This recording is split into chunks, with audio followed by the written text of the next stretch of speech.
Middle east में बढ़ते तनाव के बीच एक ऐसा बयान सामने आया है जिसने पूरी दुनिया में सनसनी फैला दी है।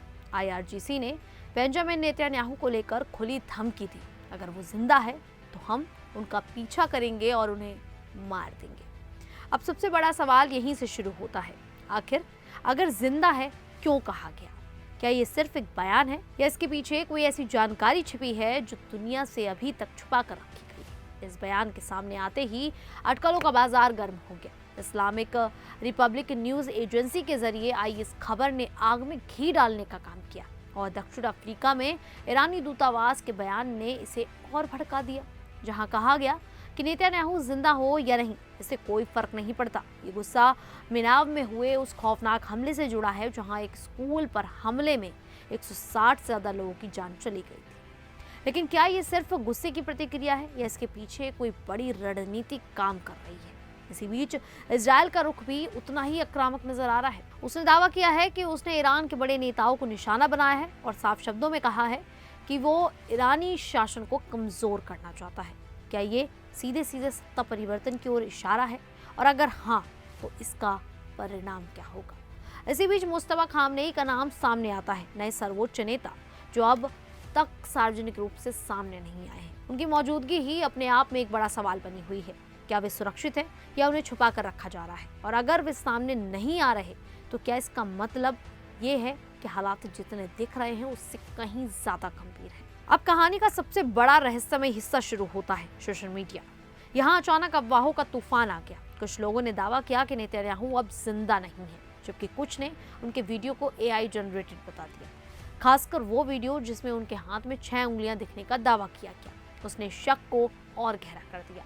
क्या ये सिर्फ कैमरे का एंगल और मोशन ब्लर था जैसा बाद में बताया जा रहा है, या फिर कुछ ऐसा था जिसे छुपाने की कोशिश की जा रही है? जब कैंडिस ओवेंसी जैसी हस्तियां भी सवाल उठाने लगी और उनके बेटे यार नेतन्याहू के सोशल मीडिया अकाउंट की चुप्पी ने रहस्य को और बढ़ा दिया, तब ये मामला सिर्फ एक अफवाह नहीं रह गया, ये एक बड़ा सवाल बन गया।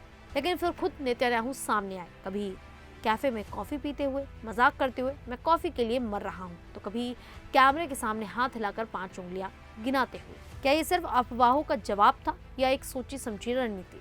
हाल ही में माइक हक्कावी के साथ एक वीडियो में जब मजाक में कहा गया कि डोनाल्ड ट्रंप ने उन्हें ये देखने भेजा है कि आप ठीक हैं, तो नेतन्याहू ने हंसते हुए जवाब दिया, हाँ मैं जिंदा हूँ। लेकिन क्या सिर्फ इतना कहना ही काफी है? क्या वीडियो ही सच्चाई का सबूत है, या फिर आज के दौर में वीडियो भी सवालों के घेरे में आ सकते हैं? इस पूरे घटनाक्रम में एक और दिलचस्प पहलू सामने आया, नेतन्याहू का पंच कार्ड। उन्होंने एक कार्ड दिखाते हुए कहा कि उन्होंने उसमें से 2 नाम हटा दिए और अभी कई बाकी हैं। क्या ये एक सीधी चेतावनी थी कि आगे और भी बड़े हमले होने वाले हैं, या ये सिर्फ मनोवैज्ञानिक दबाव बनाने का तरीका है? उधर ईरान की तरफ से भी बयानबाजी और धमकियां जारी हैं और इस्लामिक रिवॉल्यूशनरी गार्ड कोर लगातार सख्त रुख अपनाए हुए हैं। अब सवाल ये है कि सच क्या है? क्या ये सब सिर्फ अफवाहों का और बयानबाजी का खेल है, या वाकई पर्दे के पीछे कुछ बड़ा चल रहा है? क्या नेतन्याहू पूरी तरह सुरक्षित हैं, या दुनिया को सिर्फ वही दिखाया जा रहा है जो दिखाना जरूरी है? क्या मुस्तफा खामनेई की खामोशी किसी बड़े खतरे का संकेत है, और क्या ये पूरा मामला सिर्फ एक मनोवैज्ञानिक युद्ध है जिसमें दोनों पक्ष एक दूसरे पर दबाव बनाने की कोशिश कर रहे हैं? जंग अब अपने 19वें दिन में है, लेकिन इसके जवाब अभी भी अधूरे हैं। हर बयान, हर वीडियो, हर अफवाह एक नया सवाल खड़ा कर रही है, और शायद सबसे बड़ा सच यही है, इस पूरी कहानी में जितना सामने दिख रहा है उससे कहीं ज्यादा छुपा हुआ है, और वही छुपा हुआ है जो हिस्सा दुनिया के लिए सबसे ज्यादा खतरा बन सकता है।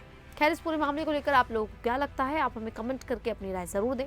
अभी के लिए इतना ही, फिर हाजिर होंगे ऐसी ही देश और दुनिया से जुड़ी बड़ी खबरों के साथ। तब तक के लिए देखते रहिए द न्यूज़ 15।